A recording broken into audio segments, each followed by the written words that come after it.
से लगे हैं। और अब मैं आप लोगों का ध्यान यहाँ हरियाणा प्रदेश में विधानसभा के लिए हो रहे आम चुनाव में अपने इस बने गठबंधन की सरकार बनाने को लेकर कुछ जरूरी बातों की तरफ दिलाना चाहती हूँ। और इस संबंध में हमारी पार्टी का ये कहना है कि अपने देश को आजाद हुए व भारतीय संविधान को भी लागू हुए अब वर्षों बीत चुके हैं और इस लंबी अवधि में केंद्र व आपके हरियाणा प्रदेश में भी विभिन्न विरोधी पार्टियों की सरकारें रही हैं। लेकिन दुख की बात यह है कि इस दौरान आपके हरियाणा प्रदेश में भी यहाँ विरोधी पार्टियों की रही सरकारों में सर्व समाज में से खासकर दलितों, आदिवासियों, पिछड़े वर्गों, मुस्लिम व अन्य अक़लियतों के साथ साथ गरीबों, मजदूरों, किसानों, व्यापारियों एवं अन्य मेहनतकश लोगों का भी पूर्ण रूप से विकास व उत्थान आदि नहीं हो सका है। जिनकी सरकारों की गलत नीतियों एवं गलत कार्य प्रणाली आदि को अब इन्हें और ज्यादा आजमाने की जरूरत नहीं है। और इस मामले में खास तौर से मैं दलितों, आदिवासियों व अन्य पिछड़े वर्गों के लोगों को ये बताना चाहूंगी कि इन वर्गों को यानी कि पूरे देश में SC, ST और OBC, अनुसूचित जाति, जनजाति व अन्य पिछड़े वर्गों के लोगों को परम पूज्य बाबा साहब डॉक्टर भीमराव अंबेडकर के कड़े संघर्ष एवं अथक प्रयासों से भारतीय संविधान में मिले कानूनी अधिकारों में से विशेषकर सरकारी नौकरियों में जो इन्हें आरक्षण की सुविधा मिली है तो उसे यहाँ पहले कांग्रेस की और अब BJP की तथा अन्य पार्टियों की भी रही सरकारों की जातिवादी सोच व मानसिकता के चलते इन्हें यह आरक्षण का पूरा लाभ नहीं मिल पा रहा है। ये पार्टियां इन्हें यह आरक्षण का पूरा लाभ नहीं दे पा रही हैं और अब तो इनके इस आरक्षण को ये पार्टियां मान्य कोर्ट की आड़ में इसे प्रभावहीन बनाने में व खत्म करने की भी पूरी कोशिश में लगी हुई है। और इसका खास उदाहरण दिनांक 1 अगस्त 2024 को माननीय सुप्रीम कोर्ट का दिया गया निर्णय फैसला है, जिसमें माननीय सुप्रीम कोर्ट ने SC व ST के आरक्षण में वर्गीकरण व क्रीमी लेयर आदि को लागू करने की बात कही है। और यदि इन वर्गों के आरक्षण के मामले में केंद्र की वर्तमान भाजपा सरकार की भी नीति व नीयत साफ होती तो फिर ये सरकार जो वर्तमान केंद्र की भाजपा सरकार है तो फिर ये सरकार माननीय सुप्रीम कोर्ट के आरक्षण को लेकर आए इस निर्णय को बिना कोई देरी किए हुए उसे निष्प्रभावी बनाने व पूर्व की स्थिति में लाने के लिए संसद का विशेष सत्र बुलाकर फिर संवैधानिक संशोधन विधेयक जरूर लाती। यदि वर्तमान केंद्र की भाजपा की सरकार की नीयत साफ होती आरक्षण के मामले में, माननीय सुप्रीम कोर्ट ने जो निर्णय दिया है तो वो उस निर्णय से आपका जो आरक्षण है आगे चलकर अब ये ना के बराबर रह जाएगा और आपको कोई ज्यादा लाभ मिलने वाला नहीं है। तो जो अभी तक आपको ये सुविधा मिल रही थी तो उस स्थिति में लाने के लिए तो फिर सुप्रीम कोर्ट का निर्णय है, तो इसको कौन बदल सकता है? इसको सेंटर की सरकार बदल सकती है। वर्तमान में केंद्र की सरकार किसकी है? भारतीय जनता पार्टी की। हमने भारतीय जनता पार्टी की सरकार को ये कहा कि यदि आपकी दलितों, आदिवासियों और अन्य पिछड़े वर्गों के मामले में, खासकर SC ST के आरक्षण के मामले में यदि नीति आपकी स्पष्ट है, सोच सही है, तो फिर आपको जो माननीय सुप्रीम कोर्ट ने 1 अगस्त 2024 को जो निर्णय दिया है, जिससे SC ST का आरक्षण निष्प्रभावी हो गया है और ये फिर खत्म हो जाएगा, तो फिर इसको प्रभावी बनाने के लिए और पूर्व की स्थिति में लाने के लिए फिर केंद्र सरकार की जिम्मेवारी बनती है कि वो पार्लियामेंट का विशेष सत्र बुलाए और विशेष सत्र बुलाकर उसमें संवैधानिक संशोधन विधेयक लाए। और उसमें फिर हम देखें कांग्रेस और पूरा विपक्ष,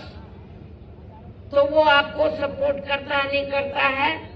जिन्होंने संविधान बचाने और आरक्षण को बचाने के नाम पर पूरे देश में दलितों, शोषितों को, पिछड़ों को गुमराह करके इनका वोट तो ले लिया, लेकिन जब माननीय सुप्रीम कोर्ट ने जजमेंट दिया तो जजमेंट के बाद इनको शांत सूंघ गया है। ये सारी विपक्ष की पार्टियां, कांग्रेस और इनका इंडिया गठबंधन सब चुप है, कुछ बोलने के लिए तैयार नहीं। लेकिन हमारे लोगों ने भी बहुत बड़ी गलती की, उनके बहकावे में आ गए। संविधान बचाने के नाम पर, आरक्षण बचाने के नाम पर उनके बहकावे में आकर अपनी पार्टी BSP को भी किनारे कर दिया और इंडिया गठबंधन को वोट दे दिया लोकसभा चुनाव में। लेकिन अब क्या हो रहा है? चुनाव खत्म होने के बाद इंडिया गठबंधन को फायदा तो हो गया, गुमराह करके आप लोगों को। लेकिन जब 1 अगस्त को निर्णय आया आरक्षण को लेकर कि जो शेड्यूल कास्ट के लोग हैं, ट्राइब कम्युनिटीज के लोग हैं, दलित जो लोग हैं, आदिवासी लोग हैं, तो अब इनको जो पहले से आरक्षण मिल रहा था, जो इनका कोटा मुकर्रर था, जो पहले से आरक्षण मिल रहा था, वो ना मिलके अब इनका वर्गीकरण किया जाएगा। जिनको जरूरत है उनको दिया जाएगा और शेड्यूल कास्ट में जो जातियां मजबूत होगी उनको किनारे कर दिया जाएगा। ये जजमेंट है। लेकिन ये आप लोगों को मालूम होना चाहिए कि जिन शेड्यूल कास्ट में जो जातियां कुछ आगे भी बढ़ी हैं, मुश्किल से 5-6% लोग बढ़े हैं, बाकी लोगों की सामाजिक, आर्थिक और शैक्षणिक स्थिति में अभी कोई ज्यादा बदलाव नहीं आया है। इसलिए इनके वर्गीकरण की अभी जरूरत नहीं है, बल्कि जो पूर्व में जैसी स्थिति बनी थी, इनको सबको अभी पूरा आरक्षण देने की जरूरत है। लेकिन जब हमने इसके खिलाफ आवाज उठाई तो फिर सारी पार्टियां चुप हो गई। हमने बीजेपी को भी कहा कि सुप्रीम कोर्ट का जजमेंट है, आप संवैधानिक संशोधन विधेयक लाइए और आप उसे पार्लियामेंट में लाकर पास कराएं। हम अपोजिशन को भी देखेंगे, इंडिया गठबंधन को भी देखेंगे कि वो आपको सपोर्ट करता है नहीं करता है। तो जो बीजेपी की सरकार है सेंटर की, वो संवैधानिक संशोधन विधेयक अभी तक नहीं लाई है, अपोजिशन चुप है। तो ऐसी स्थिति में आप लोग एक बार तो धोखा खा गए, इनके बहकावे में आ गए इंडिया गठबंधन के, कांग्रेस के, और आप लोगों ने वोट दे दिया कि हम संविधान बचाएंगे, आरक्षण बचाएंगे। जब माननीय सुप्रीम कोर्ट ने आपके आरक्षण पर चोट मारी तो ये सारी पार्टियां चुप हो गई। ये कहती तो है कि हम आरक्षण के पक्ष में हैं, लेकिन माननीय सुप्रीम कोर्ट ने जो जजमेंट दिया उसको लेकर ये कुछ भी बोलने के लिए तैयार नहीं है। इतना ही नहीं, बल्कि इसके लिए कांग्रेस व इनके इंडी गठबंधन ने अभी तक भी केंद्र सरकार पर कोई दबाव नहीं बनाया है और ऐसा करना तो बहुत दूर की बात रही, बल्कि इन्होंने माननीय सुप्रीम कोर्ट के इस निर्णय पर अभी तक कुछ भी खुलकर नहीं बोला है और इस मामले में केंद्र की भाजपा सरकार व अधिकांश सभी विरोधी पार्टियां अभी तक भी चुप्पी साधे हुए हैं। यहाँ मैं ये भी बता देना चाहती हूँ कि माननीय सुप्रीम कोर्ट ने SC/ST आरक्षण में वर्गीकरण करने और क्रीमी लेयर को भी लागू करने का ये कार्य अब राज्य सरकारों के ऊपर ही छोड़ दिया है। अब ये राज्य सरकारों के ऊपर ही छोड़ दिया है, जो अब अपने हिसाब से इसका पूरा राजनीतिक फायदा भी उठाएंगे। साथ ही इसकी आड़ में इन वर्गों को बांटकर इन्हें आपस में ही लड़ाएंगे। अर्थात अब ये पार्टियां फूट डालो वे राज करो की नीति का भरपूर फायदा उठाएगी इस जजमेंट की आड़ में। जबकि संविधान के मुताबिक अभी तक क्या था ये जजमेंट आने से पहले, जबकि संविधान के मुताबिक किस जाति को SC व ST की सूची में शामिल करना है या नहीं करना है, तो इसका ये अधिकार अभी तक केवल संसद किसको था, पार्लियामेंट को था। संसद व माननीय राष्ट्रपति जी को ही दिया हुआ था संविधान के मुताबिक, जिसे 1 अगस्त 2024 को माननीय सुप्रीम कोर्ट के आए निर्णय के जरिए इसे अब वापस लेकर सीधे ही राज्य सरकारों को दे दिया है, जिससे अब इन वर्गों के साथ काफी ज्यादती होगी। अर्थात इनका अब ये आरक्षण ना के बराबर ही रह जाएगा। दलितों का, आदिवासियों का जो आरक्षण है वो ना के बराबर ही रह जाएगा। और अब तो कांग्रेस के श्री राहुल गांधी ने भी विदेश में जाकर इनके सभी आरक्षण को आगे वक्त आने पर खत्म करने का भी ऐलान कर दिया है। इसलिए इन वर्गों के लोगों को बाबा साहब डॉक्टर भीमराव अंबेडकर द्वारा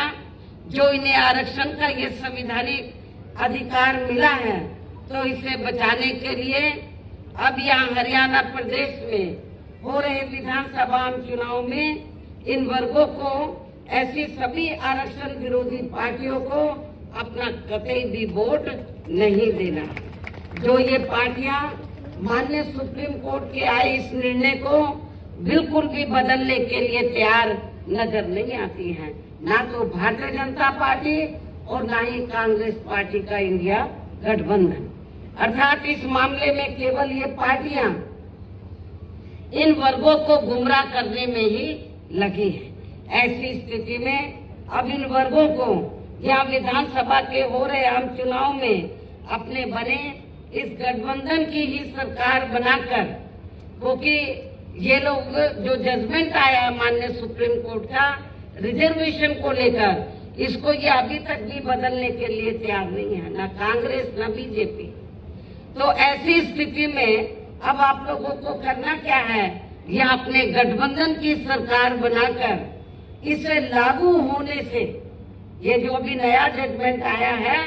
तो अपने यहाँ गठबंधन की सरकार बनाकर इसे लागू होने से तब तक लटका कर व रोक कर रखना है जब तक केंद्र व विपक्ष द्वारा इस निर्णय को संवैधानिक संशोधन के जरिए खत्म करके इसे पुरानी स्थिति में बहाल नहीं कर दिया जाता है। गठबंधन की सरकार यहाँ बनती है, हमारी गठबंधन की हमारे हाथ में है कि इसे लागू करे या न करे। इसको हम लटका के रख सकते हैं, सुप्रीम कोर्ट का जजमेंट है तो इसको हम आगे बढ़ा सकते हैं। कब तक? जब तक केंद्र व विपक्ष द्वारा इस निर्णय को संवैधानिक संशोधन के जरिए खत्म करके इसे पुरानी स्थिति में बहाल नहीं कर दिया जाता है। इसलिए ऐसी स्थिति में अब आपको एक तरफा अपना वोट केवल बीएसपी व इनेलो के बने अपने इस गठबंधन को ही देना, ताकि सत्ता में आकर यहाँ आपके स्टेट में माननीय सुप्रीम कोर्ट के इस निर्णय पर कुछ हद तक अंकुश लगाया जा सके। इतना ही नहीं बल्कि केंद्र व राज्यों में कांग्रेस, बीजेपी व अन्य जातिवादी पार्टियों की रही सरकारों ने इनका आरक्षण का कोटा अभी तक भी पूरा नहीं भरा है, जिसे फिर अंत में किसी न किसी रूप में सामान्य वर्गों को ही दे दिया जाता है। जबकि उत्तर प्रदेश में जब हमारी पार्टी की सरकार बनी, हमने विशेष अभियान चलाकर इस आरक्षण के कोटे को हमने पूरा कराया था। पदोन्नति में आरक्षण को तो इन्होंने मान्य कोर्ट की आड़ में काफी हद तक खत्म ही कर दिया है। इसके साथ ही केंद्र व राज्यों की भी सरकारों द्वारा इन वर्गों के लोगों को प्राइवेट सेक्टर में आरक्षण दिए जाने की व्यवस्था किए बिना ही इनके ज्यादातर सरकारी कार्य अब यहाँ प्राइवेट सेक्टर के जरिए ही देश के अधिकांश बड़े बड़े पूंजीपतियों व धन्ना सेठों को ही दिए जा रहे हैं, जिसके कारण आपके यहाँ हरियाणा प्रदेश सहित पूरे देश में अब इन वर्गों के लोगों को आरक्षण का बहुत कम ही लाभ मिल पा रहा है, क्योंकि प्राइवेट सेक्टर में आरक्षण की व्यवस्था नहीं है। और इससे अब पूरे देश में दलितों व आदिवासियों के साथ साथ अन्य पिछड़े वर्गों को भी काफी ज्यादा नुकसान हो रहा है। जबकि अन्य पिछड़े वर्गों के लोगों को ये भी मालूम होना चाहिए, इन्हें मंडल कमीशन की रिपोर्ट के तहत आरक्षण की ये सुविधा केंद्र में कांग्रेस पार्टी की रही सरकार में नहीं मिली है, बल्कि बीएसपी के कड़े संघर्ष एवं अथक प्रयासों से केंद्र में रही श्री बीपी सिंह की सरकार में ही मिली है। हमें काफी स्ट्रगल करना पड़ा, जिसका भी अब यहाँ जातिवादी विरोधी पार्टियों की चल रही सरकारें इन्हें पूरा लाभ नहीं दे पा रही हैं। इसके साथ ही श्री बीपी सिंह की सरकार ने ही इन वर्गों के मसीहा परम पूज्य बाबा साहब डॉक्टर भीमराव अम्बेडकर को भी यहाँ भारत रत्न की उपाधि से सम्मानित किया गया है। जब बीपी सिंह की सरकार थी तो तभी बाबा साहब को भारत रत्न की उपाधि से सम्मानित किया गया था, जिसके लिए वो हर प्रकार से पात्र भी थे। जबकि इन्हें ये सम्मान इनके जीते जी केंद्र में रही कांग्रेस पार्टी की सरकार में बहुत पहले ही मिल जाना चाहिए था, लेकिन इस पार्टी की सरकार ने इनके देहांत के बाद भी इन्हें ये सम्मान नहीं दिया। कांग्रेस पार्टी की सरकार ने इनके देहांत के बाद भी इन्हें ये सम्मान नहीं दिया। इससे इन वर्गों के प्रति इस पार्टी की हीन व जातिवादी मानसिकता साफ झलकती है। इतना ही नहीं बल्कि इनके कारवां को आगे बढ़ाने वाले वे हर मामले में समर्पित व्यक्तित्व मान्यवर श्री कांशीराम जी के देहांत होने पर केंद्र में रही इसी कांग्रेस पार्टी की सरकार ने इनके सम्मान में एक दिन का भी राष्ट्रीय शोक घोषित नहीं किया था। इसके साथ ही इन वर्गों के लोगों को जुर्म जाति से निजात दिलाने के लिए जो भी यहाँ नियम व कानून आदि बने हैं, तो उन पर भी केंद्र व राज्यों की सरकारें सही से अमल नहीं कर पा रही है, जिससे अब यह खासकर दलितों, आदिवासियों व अन्य पिछड़े वर्गों के ऊपर शोषण करने वालों का मनोबल और भी ज्यादा बढ़ रहा है। और ये सब हमें यहाँ आपके हरियाणा प्रदेश में भी काफी कुछ देखने के लिए मिल रहा है। इसी प्रकार हमें पूरे देश में मुस्लिम व अन्य अकलियत समाज के लोगों की भी अधिकांश मामलों में हालत कोई खास अच्छी नजर नहीं आती है। इनके साथ साथ अपर कास्ट समाज व जाट समाज में भी खासकर गरीब लोगों की भी आर्थिक स्थिति अभी भी यहाँ आपके हरियाणा प्रदेश सहित पूरे देश में काफी ज्यादा खराब व दयनीय ही बनी हुई है। इनके अलावा आपके हरियाणा प्रदेश सहित पूरे देश में सर्व समाज में से विशेषकर यहाँ गरीब, मजदूर, किसान, कर्मचारी, व्यापारी एवं अन्य मेहनतकश लोग भी अपनी विभिन्न समस्याओं को लेकर अभी भी हमें काफी ज्यादा दुखी ही नजर आते हैं। और इनमें भी किसान वर्ग तो केंद्र में अभी तक की रही सभी सरकारों द्वारा बनाई गई उनकी गलत नीतियों के कारण अब काफी ज्यादा परेशान व दुखी भी रहा है और अभी भी है। लेकिन इन सब की मुख्य वजह हमारी पार्टी केंद्र में या आपके हरियाणा प्रदेश में भी या अब तक की अधिकांश रही विरोधी पार्टियों की सरकारों के गरीब व किसान विरोधी तथा इनकी जातिवादी पूंजीवादी व संकीर्ण मानसिकता के तहत बनाई गई उनकी गलत नीतियों व गलत कार्य प्रणाली को ये काफी हद तक जिम्मेवार मानकर चलती है। और इस मामले में खासकर इनकी गलत आर्थिक नीतियों की वजह से ही आए दिन यहाँ पूरे देश में गरीबी, बेरोजगारी